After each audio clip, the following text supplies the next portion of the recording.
What's the best way to design a kitchen for a new build? This question came up in a recent live stream I did, and I thought I'd take a little bit more time in this video to kind of expand upon the answer to that question, because I think there's something that you really should be considering if you're designing a new kitchen for your new home. What I've seen in my many years of designing kitchens is clients would come to me with their house plans and we would sit down and start the process of designing their new kitchen. And the problem is the space that's allotted for their new kitchen isn't really conducive to what they want. It's not big enough, or maybe it's too big, or the island isn't the way they want it, or the appliances are on the wrong walls, and they end up with a kitchen that they really don't even like. So my greatest advice if you're building a new home, the best advice I can give you is to design your kitchen first. Go to a designer, sit down, design your kitchen with them to be the exact kitchen that you want. Then you take that kitchen, go to the draftsman and say, here's the kitchen, here's the dimensions,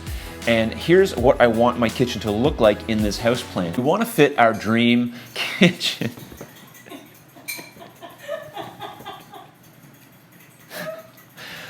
I don't know if this new background thing is going to work or not.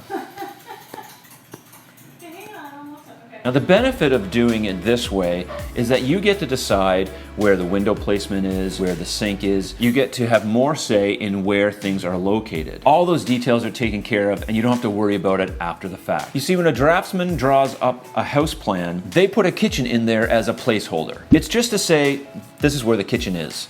But many times when people see that, they think they have to follow that. That has to be the kitchen for that home. And the truth is, you need to design the kitchen for that home yourself. And if you go by what the placeholder says, you're not going to end up with the kitchen that you really want. Where are the pullouts going to be? Are you going to have a pantry? Are you going to have an island? Are you going to go to the ceiling with your cabinets? Where's your microwave going to go? Do you have a small appliance that you use regularly and you need a spot for that? All these little details you can work out beforehand a lot easier than after the fact. And I'm not saying draftsmen don't design kitchens or can't design kitchens. I'm just saying that's not usually the process that they follow. This is where the living room is, and here's the bedrooms, and here's the kitchen. You'll be able to decide things like where the kitchen will be placed in the home.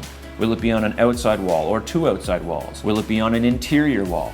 It helps you plan out ventilation, and it helps you plan out the size and orientation of your island. And you'll be able to decide on the size and type of appliances that you want. If you want a wall oven and a cooktop, you need to have a certain amount of space for that.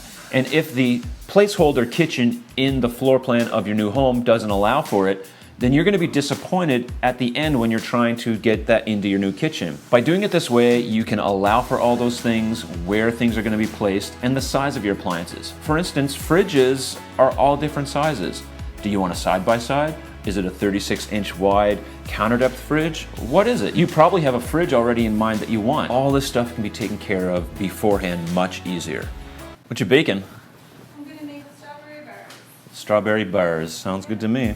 Where the kitchen is arguably the most used room in the home, you don't want to leave all these details to the end. You want your kitchen to work for you. You want it to be functional. You want to have enough storage solutions. You want it to look great. You want it to be designed the way that you envisioned it. And of course, a word of caution is you can easily go overboard when designing your kitchen at any stage of the game.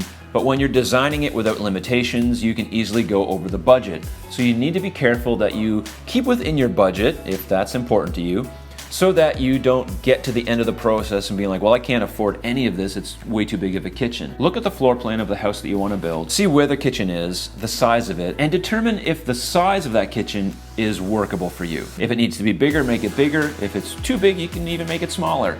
But once you decide that, hey, I want my kitchen to be 15 by 12 with an island, perfect. Then you can start designing that the way you want. So keep the budget in mind when you're doing this, but go ahead and really design that kitchen first. You'll be way happier that you did.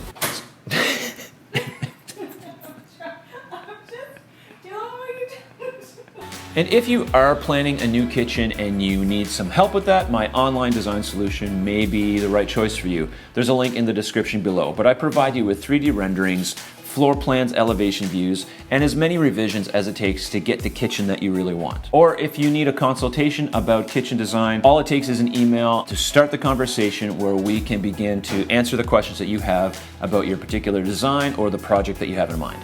Check out these two videos if you're interested in more kitchen related content. Thank you so much for watching. I really appreciate all of you. Bye.